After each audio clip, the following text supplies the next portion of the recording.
Welcome back, class. Mr. Rasmussen here. This is lesson 11D. And in this lesson, we are going to just get a real short look at excretory hormones. Mainly, we're going to take a look at two important hormones that have a big effect on your excretory system and what they do on your body and how they help regulate water and salt concentration or osmotic balance.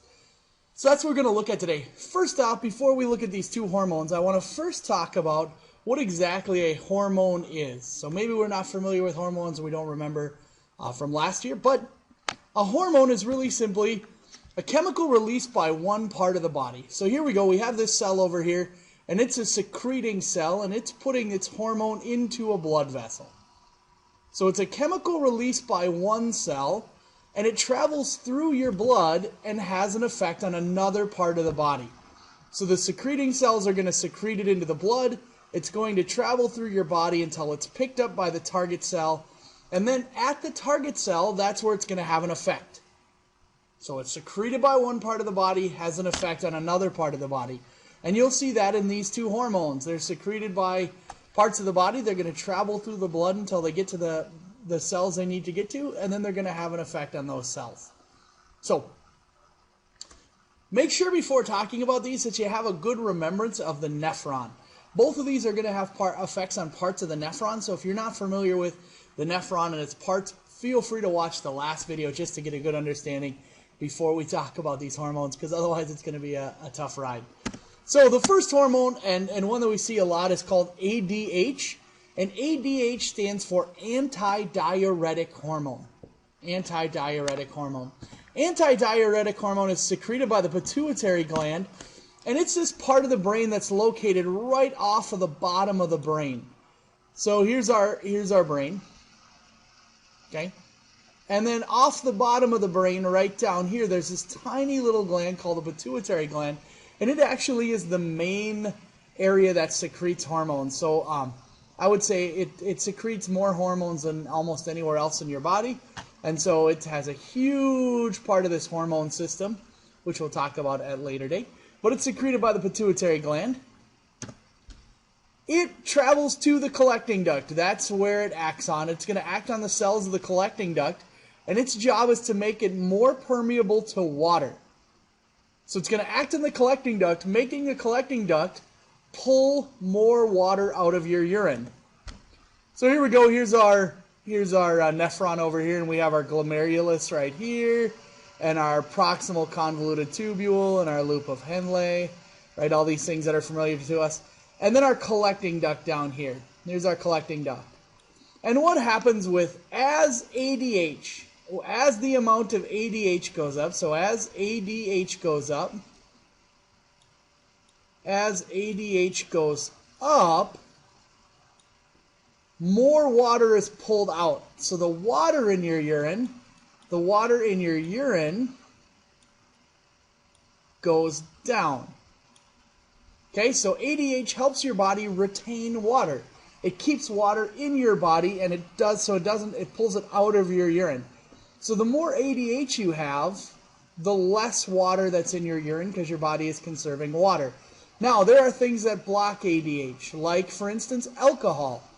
Alcohol blocks ADH, which means that more water is being put back into your urine, which means when you drink alcohol, you have to urinate more because we're blocking ADH.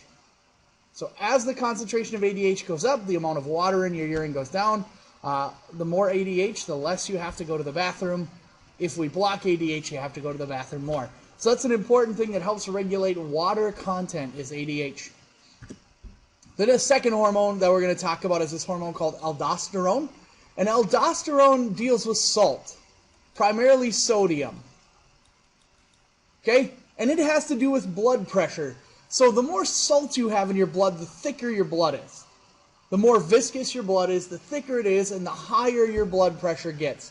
So sodium is a great way to regulate blood pressure.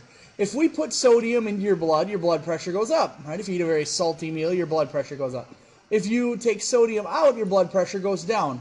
So by regulating the amount of sodium in your blood, we can regulate blood pressure. And that's what aldosterone is going to do. It's going to regulate blood pressure by putting sodium in and out of your blood. So it starts in the adrenal gland, right? If we have our kidney over here, it's not a very good kidney. But on top, whoa, my kidney disappeared. Well, up here would be where the adrenal gland is, right up here. And so that would be where we have where this aldosterone is secreted. And it travels to the distal convoluted tubule,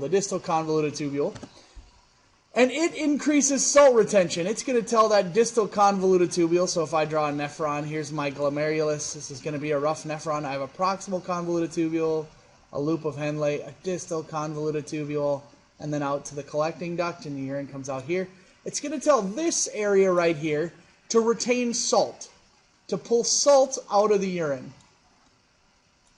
So it's going to take salt out of the urine, which is going to increase blood pressure because it's going to leave more salt in your blood, and it's going to help bring your blood pressure up. So if we look at this is kind of a long step-by-step process, but here's how it works. It's part of this bigger thing. So blood pressure drops. So down here, the start of this is your blood pressure drops. What happens is that's actually picked up by your kidneys, and it's picked up by a region called the juxtaglomerular apparatus. A huge word. And that's picked up in your kidneys here, in your by your glomerulus. And then what happens is it secretes this chemical called renin. As soon as your blood pressure drops, renin's secreted. This causes sort of a chain reaction of chemicals here. We won't talk about those. So it causes this chain reaction of chemicals. And that chain reaction of chemicals signals your adrenal glands on top of your kidney to release aldosterone. And as soon as that aldosterone's released, your kidneys retain salt. Up here, salt retention, they retain salt, and that causes your blood pressure to go up. So it's a great mechanism. As soon as your blood pressure drops, your kidneys signal it, they release these hormones, and those hormones eventually release aldosterone, which causes salt retention, which causes your blood pressure to go up. So kind of a cool system, helping you maintain blood pressure, also helping you maintain water content. So your kidneys have a huge role in homeostasis, especially with blood pressure and osmotic concentration and stuff like that. So cool. Make sure you know those two hormones. That's it. Those are the only two I'm asking you to know. Make sure you know those two, exactly what they do. Things like this down here, I don't care that you know the names of these. I don't care that you know the names of renin, but just make sure you know exactly what happens with aldosterone and how it works. So there we go, class. That's this lesson. If you have any questions, feel free to ask me in class. Have a good one.